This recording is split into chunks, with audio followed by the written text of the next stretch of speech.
What's up, everybody? We are talking that Hitler wears Hermes Part 8 Westside Gunn Side B. Man, this is crazy. A couple weeks ago, I just reviewed Side A. Side A, Side B. I think Side A, I want to say, had 13 songs, 12, 13 songs. This one got 20. This man dropped a double album, not the traditional way, not 2 weeks, not one album together, but 2 weeks apart, which is, I think, I haven't seen before, but was a cool way in dropping it. A lot of stuff was going on. Nas, Kanye, Kendrick, Baby Keem, Drake. He dropped his Side A amongst all of that and had people talking. Then he dropped Side B 2.5 weeks later, and I'm pretty sure this album is gonna have people talking. This album is crazy. Like, when you put A and B together, top 5, I don't see nothing knocking this out of my top 5 for sure. I talked about it in the first review. This man is one of the best, if not the best, in formulating projects and curating, that's what he calls it.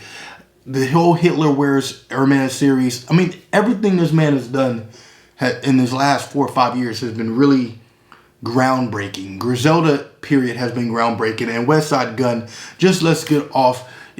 I'm talking about just him as a whole, but the first track sounded like something from Mobb Deep's infamous album. The beat kind of sounds like Temperatures Rising a little bit, with just really haunting, really Halloweenish. Shout out to Oakland. He gave a shout out to Oakland with the Felix Mitchell line in the beginning, Westside, and then Benny goes off, and then Conway goes off about his wordplay on Big Pun's level, and he got gangsters and playing the field in Arizona like a sun devil. He talks about folks saying he was wearing a dress, because a lot of folks had seen that picture and was kind of shitting on him when that picture came out, and he addressed that. I mean, I tell you, that first song, I've played it like 50 times already, and it's only been 24 hours. That first song set the whole tone for everything. And then we got, the joint with Jay Electronica. When Jay Electronica blesses your track, which he doesn't do often on a lot of features, it's something special. He came in, he killed it. He had Bruce Almighty, Bruce Willis, We Die Hard, a whole bunch of other lines, and just, Jay Elect, man, when he's on his game, he's top tier, bar none. Like, crazy song. Westside again. Throughout the album, Westside, there's times where he has features and he's not even rapping. Or he has features where he's like the middle one, but not the first one or the last one. Very unconventional throughout the whole album. He got the Mad Lib joint, which is not, I thought it was going to be something a little bit more abstract, but it was different, especially for him. I think he's supposed to have an album with Mad Lib. Am I wrong? Please, guys, in the comments, tell me if I'm wrong. Please also like, subscribe, comment. Please, more hip-hop to come, more beer stuff to come, more content on a whole bunch of other shit to come. So anyways, so those are the first first 3 tracks is a Mad Lib joint, the J Lake joint, and then the joint with the whole Griselda crew. Throughout the album, very different than the first side, where Rome Streetz and Stove God, I feel, stole the show. It almost reminded me of like an Iron Man or Only Built for Cuban Links album, where the Wu-Tang had 3, Capadonna, and Ghostface and Ray, where this one is all over the place. I mean, you got 2 Chainz on here that's doing the Griselda thing. You had Tyler, the Creator, having a couple verses on here. He fits perfect with that sound, like just the Griselda sound, how he first came out, and people remember how Tyler sounded and how their crew was, and those beats, very appropriate for Tyler to be on the album. He got Alchemist beats on here, Derringer, I'm like my standout tracks, Mad Lib Richie, the Celine Dion joint, Flea Lord got off. The beat switch was crazy on there. Forest Lawn, I was saying earlier with 2 Chainz, that's crazy. TV Boy, man, I mean, just so much gangster talk about him wetting the baby mom house. Don't give a fuck who's there. I mean, Survivor Series with, you know, Jay Worthy and Larry June. That was crazy. Survivor Series 95. He kept with the, you know, my man keeps with the wrestling references. And for those who understand, he got Eddie Kingston. Shout out to Eddie Kingston, AEW. Rome Streetz shined on that track. Rome Streetz was on 2 songs on this part, where he was on, I think, 3 or 4 on the last one. You had Stove God, who I felt who was like the person who stole the show on side A. It was only on 2 joints on here. It was a side, but the song with AZ was remarkable. AZ, fresh off Do or Die 2, who, I mean, a lot of people are putting that album in their top for the first 9-10 months of the year. He's getting a lot of roses and flowers now, deservedly so. Well, he's on this album with Stove God CROOKS with a Green Lantern beat. Haven't heard from Green in a minute, so it was good to hear from him. That was crazy. What else? Ulster Tag. I wish Stove God rapped more, and that's what I'm talking about. Like Westside, he knows it's not about just him. He knows people come, and when they sit down for a project with him, it's like sitting down going to a movie. It's not just him.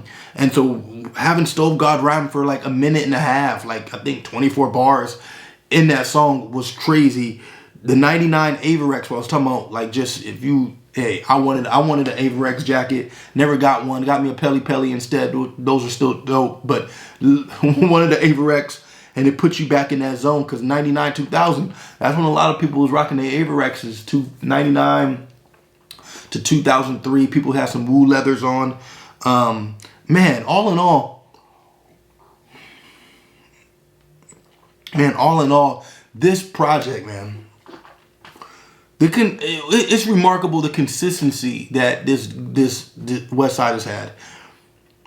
He's not the best MC on these songs. Some of them he really shines, but he's not. It feels like he's not trying to be the best MC. He's just trying to put a project together that feels like art. Is, you know, from the cover, from the song titles, from the features, from who he puts on certain songs. Everything is just well thought out, and it's just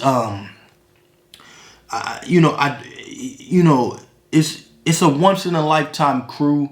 He's dropping once in a lifetime projects, and I think the crazy thing about him is the type of world we live in, where there's so much hip hop, everything is consumed. You hear one album, people want to move on to the next. He's dropping shit all the time. More than Benny, and more, it seems like more than Benny, and also more than Conway. And every project has its own flavor. Like side B was very different than side A, but you know, I can't wait to like listen to them together. I didn't feel that this project, I mean, it was 20 songs, it was an hour long. It didn't waste my time. I mean, every song was like, I just wanted to get to every song, and I feel like he's putting out projects at a rate, quality at a rate that's crazy.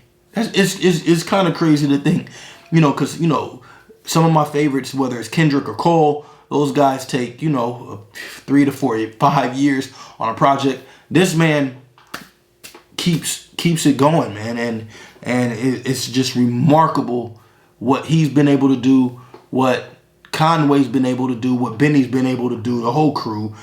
And people pay attention. Like if you like Griselda, you are listening to Stove God. You're listening to Rome Streetz. You're listening like the gritty New York rap. If you like that, I won't even call it boom bap. Just that New York 90s, early 2000s rap. They have brought it back, and there's others doing that. And I'm not gonna say people copying. Like it's just more. It's in the forefront now, and just shout out to Westside, man. Shout out to Westside for everything he's doing. I